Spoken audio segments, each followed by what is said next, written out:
మేము శ్యాంప్రసాద్ గారు కర్మ సిద్ధాంతం చెప్తున్నారు స్వామీజీ, కర్మ సిద్ధాంతం చెప్తున్నారు కాదండి. ఇప్పుడు ఒక పౌరుడిగా ఓటు వేయలేదండి అంతవరకు అందనండి. ఇవాళ చెప్తున్నాను ఆంధ్ర రాష్ట్రంలో 200 కొండల మీద సిలువలు పెట్టారండి. 200 కొండల మీద సిలువలు పెట్టారు. ఏమండి విపరీతమైన మత ప్రచారాలు జరుగుతున్నాయి ఆంధ్ర రాష్ట్రంలో. 25,000 కొత్తగా చర్చలు ప్రారంభమైనాయి. హిందువుల మీద దాడులు జరుగుతున్నాయి. ఒకరు మాట్లాడరే చేసుకోరే, హిందువుల మీద దాడులు చేస్తున్నారు. ఒకరు మాట్లాడరే వచ్చి అయ్యో అంటారు. హిందువులకు వచ్చిన ప్రమాదం ఏమి లేదండి. మీరు కాదు కానీ కొన్ని రాజకీయ పార్టీలు హిందువులు ఏదో భయపెట్టి పబ్బం గడుపుకుంటున్నారు. హిందువులకు వచ్చిన ప్రమాదం శ్యాంప్రసాద్ గారు అన్ని మతాల వాళ్ళు, అన్ని ఆలోచన విధానాల వాళ్ళు, ఏ హిందువు కూడా వేరే మతాన్ని దూషించడు. ఏ హిందువు కూడా వేరే మతం మీద దాడి చేయరు. వాళ్ళే దాడి చేస్తుంటారు, భయభ్రాంతులు గురి చేస్తుంటారు, వచ్చి వాళ్ళ మత ప్రచారం చేస్తుంటారు, మత సిలువలు పెడుతుంటారు, గందరగోళం చేస్తున్నారు. ఈ రాష్ట్రంలో పూర్తిగా ఆ విధంగా ఉంది. మీరందరూ ఎక్కడికి వెళ్ళిపోయారు సార్? దాకా వచ్చామండి బతకడానికి. ఎవరైనా సార్ మేము కూడా భిక్ష తీసుకుని బతకాల్సిందే. శివస్వామి గారు ఇప్పుడు రామాలయ ప్రతిష్ఠ కనుక వెళ్ళకపోతే కాంగ్రెస్ వాళ్ళు ఏం జరగబోతుంది చెప్పండి? శాపం పెట్టేశారు. మేము చేయలేని పని వాళ్ళు చేసేస్తున్నారు. జలసీ ఫీల్ అవుతున్నారు సార్. వాళ్ళు హిందువులేగా, హిందువులే కదా. హిందూ స్వరూపం వాళ్ళది. పైకి మాట్లాడుతున్నారు కానీ తప్పక మాట్లాడారు కాబట్టి, పార్టీలో ఉన్నారు కాబట్టి మాట్లాడుతున్నారు కానీ అది సంపూర్ణమైన హిందువులు సార్. ఈ దేశంలో మొత్తం ఉన్నది హిందువులే. ఈ దేశంలో మొత్తం హిందువులే. 5,000 మంది వచ్చి రావు గారు పిల్లి శాపనార్థాలు పెడితే ఉట్టి తెగిపడిద్దా అండి? ఏం కాదు చెప్తే అవదు సార్. శ్యాంప్రసాద్ గారు ఏమండి 5,000 మంది ఈ దేశం మీదకి వచ్చారు. ఒక తరం వాళ్ళు 10,000 మంది ఈ దేశం మీదకి వచ్చారు సార్. మరి ఇంత మత స్థాపన ఎందుకు జరిగింది సార్ చెప్పండి? ఎక్కడ జరిగిందండి? హాయిగా ఉన్నాం, అయినా నిలబడ్డాం. అవును కదా, దేనికి? ఆ పునాదులు హిందూ ధర్మంతో ఉన్నాయి కాబట్టి నిలబడ్డాం. మీకు స్వతంత్రం వచ్చిన తర్వాత దేశాలు ఎందుకు విడిపోయినాయండి? మీ వెనకాల అన్ని పుస్తకాలు ఉన్నాయి కదా, బోలు పుస్తకాలు పేర్చి కూర్చున్నారు. స్వాతంత్రం వచ్చిన తర్వాత దేశ విభజన జరగడానికి ఎవరు కారణమయ్యారు? ఎందుకు కారణమయ్యారు? స్వాతంత్రం వచ్చినాక విడిపోలేదండి. జరిగింది. చెప్తానండి. అరుణాచల్ ప్రదేశ్ మీద చైనా వాళ్ళు దాడి చేసి ఆక్రమించుకోవడానికి సిద్ధపడినప్పుడు కాంగ్రెస్ గవర్నమెంట్ వారు ఏం చేయలేకపోయారు? ఎందుకు? కుస్తీలు పడుతుంటారు కాదండి. హిందూ ధర్మ ప్రభుత్వం అనేసి మీరు అంటున్నారు కదా. హిందూ ధర్మ ప్రభుత్వం ఒప్పుకోండి బీజేపీ వాళ్ళు అంటున్నారు కదా. సరే ఒప్పుకుందాం. వారు రాగానే వాళ్ళే తోకముడిచి వెనక్కి వెళ్ళారు. ఎందుకు వెళ్ళారు? సరే, అసలు దాని మీద రకరకాల అభిప్రాయాలు ఉన్నాయి స్వామి గారు. మళ్ళీ దాంట్లోకి వెళ్ళకండి. ఇప్పుడు ఆల్రెడీ చైనా బోర్డర్లు ఆక్రమించారని రకరకాలు ఉన్నాయి. పార్లమెంట్ లో కూడా చర్చించుకున్నారు. మళ్ళీ వాటి గురించి వెళ్తే కనుక దాదాపు 5 కిలోమీటర్లు వచ్చారని వీళ్ళు అంటారు, లేదు అసలు రాలేదని వాళ్ళు అంటారు. అది మళ్ళీ చాలా చర్చ దాచేసింది. కోటేశ్వర గారు, ఇప్పుడు రామ విగ్రహం ప్రతిష్టకు సంబంధించి ఈ వివాదం పోవాలంటే కనుక ఏం చేస్తే పోతుంది? బీజేపీ రాజకీయాలు చేయడం మానుకోవాలి. ఆ ట్రస్ట్ రాజకీయం చేయడం మానుకోవాలి. దేవుణ్ణి వీధుల్లోకి లాగటం మానుకోవాలి. ఓట్ల కోసం ఓటు బ్యాంక్ గా మార్చడం మానుకోవాలి. అందుకు ఏం చేసినా మంచిదే. ఇప్పుడు వాళ్ళు చెప్తున్నారు కదా, ఇప్పుడు ఆ ట్రస్టే చెప్పుకుంటారండి. వాళ్ళు చెప్పేది చెప్పుకుంటారు. నేను చెప్తున్నాను. నేను చెప్పేది పాటించమానండి. వాళ్ళు చెప్పేది వాళ్ళు చెప్పుకుంటారు.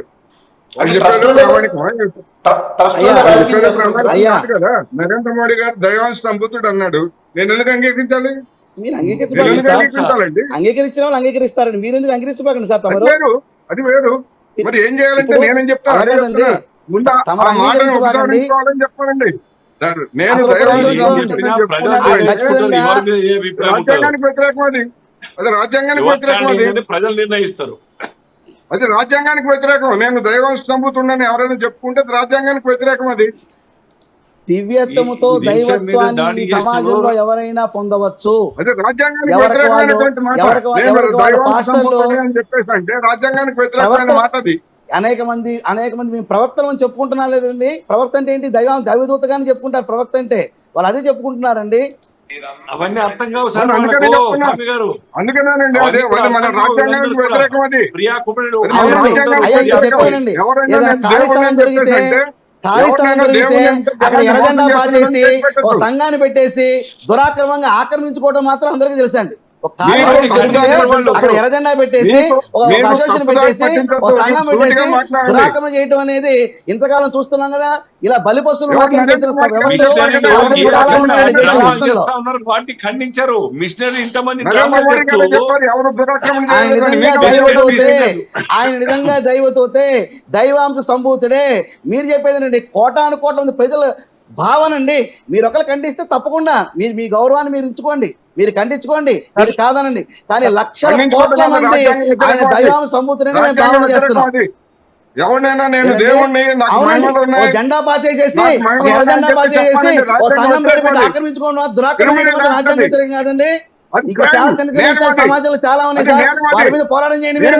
నేను దేవేశ్వర సమాజంలో రూపం చెప్పుకుంటే చిన్న నేను చిన్న విషయాలు చాలా ఉన్నాయి. వాటి మీద పోరాటం చేయండి ఏం మీరు. చిన్న చిన్న బయట విషయాలు? రండి, మీరు కూడా పోరాటం చేయండి. చిన్న విషయాలు ఏంటి? మీరు ఇప్పుడు సమర్థించడానికి నరేంద్ర మోడీని మేము మీరు కూడా ఉన్నాం. సమర్థించడానికి మేము కూడా మీరు మీతో వస్తాం.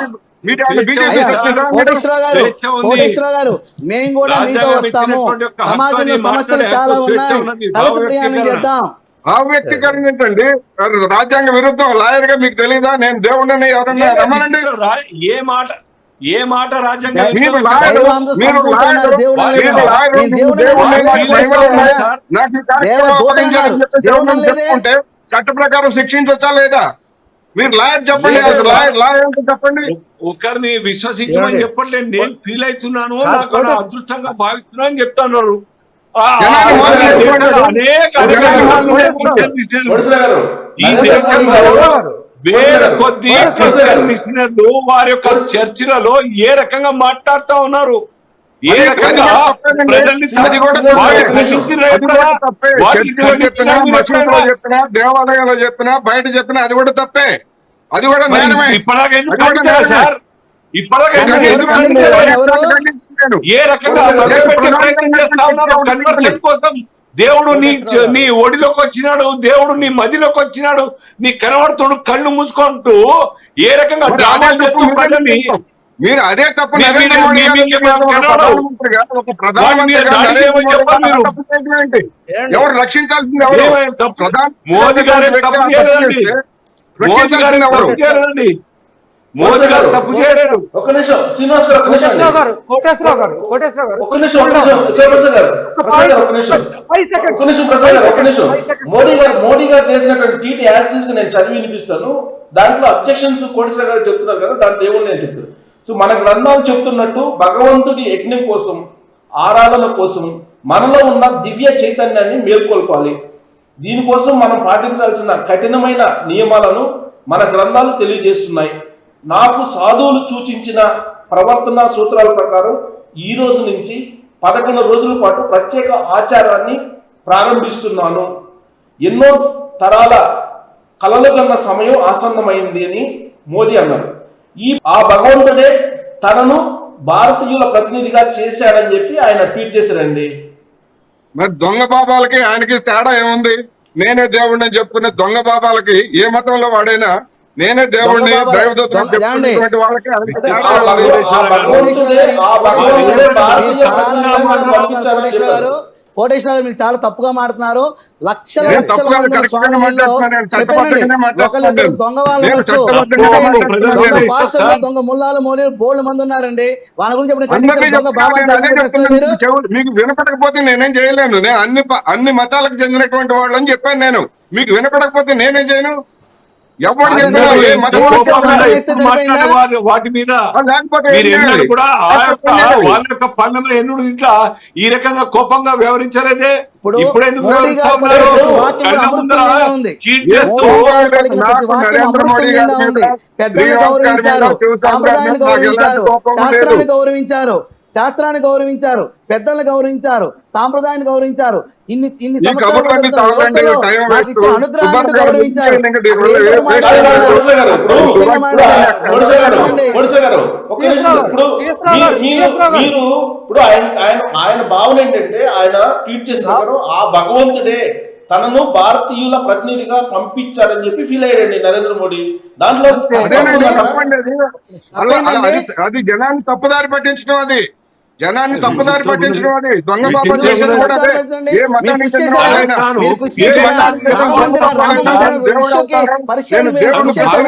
చట్టం గురించి చెప్తున్నారు.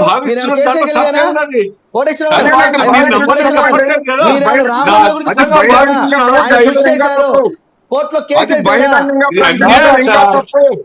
అరే ఒక్క నిమిషం. బహిరంగంగా ప్రకటించడం ఇంకా తప్పు. ఒక దేశ ప్రధాని నరేంద్ర మోడీ గారు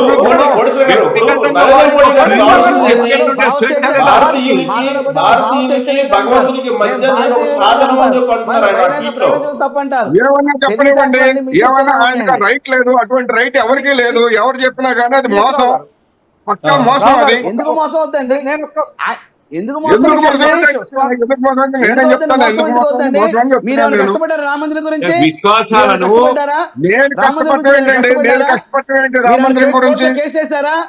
ఈ కబుర్లన్నీ చెప్పొద్దు, ఈ కబుర్లన్నీ చెప్పొద్దు. ఇది అడ్డగోలుగా మాట్లాడితే నేను అంతకంటే అడ్డగోలుగా మాట్లాడతాను. నేను అడ్డగోలుగా మాట్లాడగలను, అడ్డగోలు వాదనలు చేయొద్దు, సాధించగలిగారు. ఇవాళ పండుగ అడ్డగోలు వాదనలు చేయొద్దు, గ్రహించి అడ్డగోలు వాదనలు చేయొద్దు, ఈ విధంగా మీరు అడ్డగోలు వాదనలు చేయొద్దు. మీకు తెలియదు, మీకు మొత్తం తెలియదు, సర్వం తెలుసు అనుకుంటున్నారు. అడ్డగోలు వాదనలు చేయొద్దు. నేను అడ్డగోలుగా మాట్లాడగలను. వినండి, కొన్నిటికో రామాలయానికి నాకు సంబంధం ఏంటండి?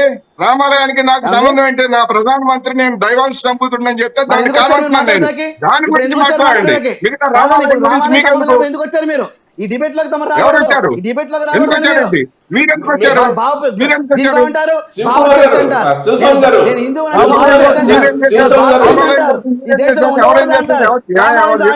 వచ్చారు? పరస్పర విరుద్ధమైన ప్రకటనలు చేస్తున్నారు మీరు. అరే అరే అరే ఎవరు? మీరు చెప్తున్నారు, ఏం మాట్లాడుతున్నారు? ముందే మాట్లాడారు, తర్వాత ఏం మాట్లాడారో మీకు తెలియట్లేదు.